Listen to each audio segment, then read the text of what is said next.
पड़ोसन की प्रतिद्वंदी। हास्य पारिवारिक कहानी। अरे बहू, तू अभी तक तैयार नहीं हुई? मंजुला देवी की आवाज पूरे मोहल्ले में गूंज गई। मम्मी जी, बस 5 मिनट, ये काजल लगा लूं बस, नीलम से चिल्लाई। उफ़, आजकल की बहुएं 2-2 घंटे लगाती हैं सजने में। चलो अविनाश, हम निकलते हैं, नहीं तो पार्वती हमें फिर ताना मारेगी। मम्मी जी, शांत हो जाइए न, वो आ जाएगी, अविनाश ने सिर खुजाते हुए कहा, जो पहले ही अपनी बीवी और मां के बीच फुटबॉल बन चुका था।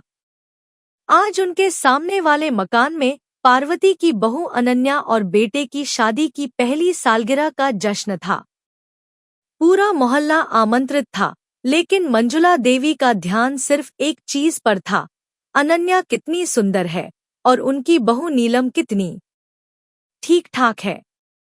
कुछ ही देर में नीलम तैयार होकर आई, नीली साड़ी, हल्का मेकअप, सादी सी हेयर स्टाइल। देखिए मम्मी जी, कैसी लग रही हूं? तू यही पहनेगी? मंजुला देवी ने तिरछी नजर से देखा। तेरी साड़ी तो अनन्या की पायल के सामने फीकी लग रही है। नीलम का चेहरा उतर गया। अविनाश ने आंखों से इशारा किया, सहन कर लो, पार्टी में तमाशा मत करना।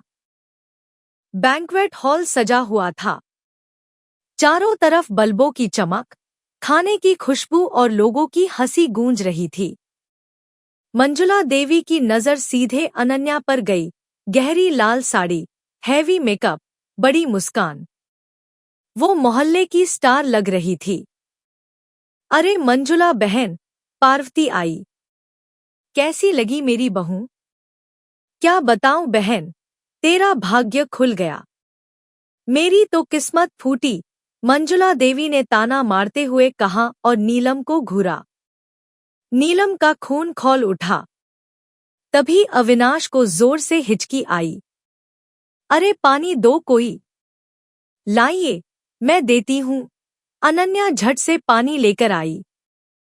थैंक यू अनन्या, तुमने तो मेरी जान बचा ली। नीलम की भौहें तन गई। ये क्या, अब ये भी हीरोइन बन गई? घर लौटते वक्त नीलम चुप थी। क्या हुआ? अविनाश ने पूछा। कुछ नहीं, बस सोच रही हूं कि तुम्हें भी अनन्या ही पसंद है, मम्मी जी की तरह। क्या बकवास कर रही हो? मैं सब समझती हूं। अब वो ही बहू बन जाए, मैं चली जाती हूं। हे भगवान, ये क्या मुसीबत है? हुनर का मुकाबला। कुछ दिन बाद अनन्या मंचूरियन लेकर आई। आंटी जी, सुना अविनाश भैया को बहुत पसंद है। वाह बेटा, तू तू तो सिर्फ सुंदर नहीं, पाक कला में भी माहिर है। मंजुला देवी के मुंह में पानी भर आया। नीलम, कुछ सीख इससे, हमेशा फीका खाना बनाती है। नीलम का चेहरा गुस्से से लाल। रात को अविनाश ने कहा, मंचूरियन कमाल का था। हाँ, तो अब रोज उससे ही मंगवाया करो। बदलती नीलम। अगली सुबह नीलम भारी मेकअप और झिलमिलाती साड़ी में खाना परोसने आई। लो मम्मी जी, अब मैं भी अनन्या जैसी बन गई। मंजुला देवी ने पहला निवाला लिया और चीख पड़ी। अरे ये क्या, मिर्च का ढेर है। आपको अनन्या का तीखा खाना पसंद है न, तो मैंने भी वैसा ही बनाया। भगवान बचाए, हमारी तो रात भूखे कटेगी।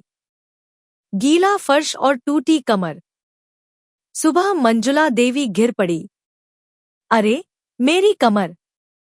मम्मी जी, मैंने 3 बार पोछा मारा, आप ही कहती थी कि घर अनन्या जैसा चमकना चाहिए। अविनाश फट पड़ा।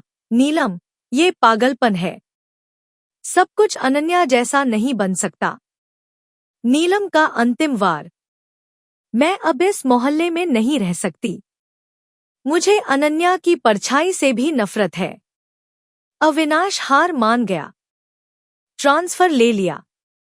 नई कॉलोनी में गृह प्रवेश का पहला दिन। तभी सामने से एक सुंदर लड़की लाल साड़ी में हलवा लेकर आई। नमस्ते आंटी, मैं पायल, आपकी पड़ोसन। ये गाजर का हलवा लीजिए। मंजुला देवी चक्कर मुस्कुरा उठीं।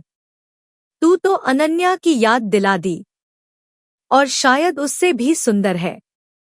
नीलम का चेहरा देखने लायक था। अविनाश हंस पड़ा, मम्मी को तो नई अनन्या मिल गई। अब क्या फिर से ट्रांसफर करवाना है?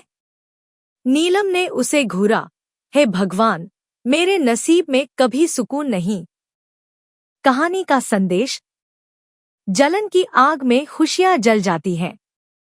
अपने आप में खुश रहना और तुलना से बचना ही असली सुंदरता है।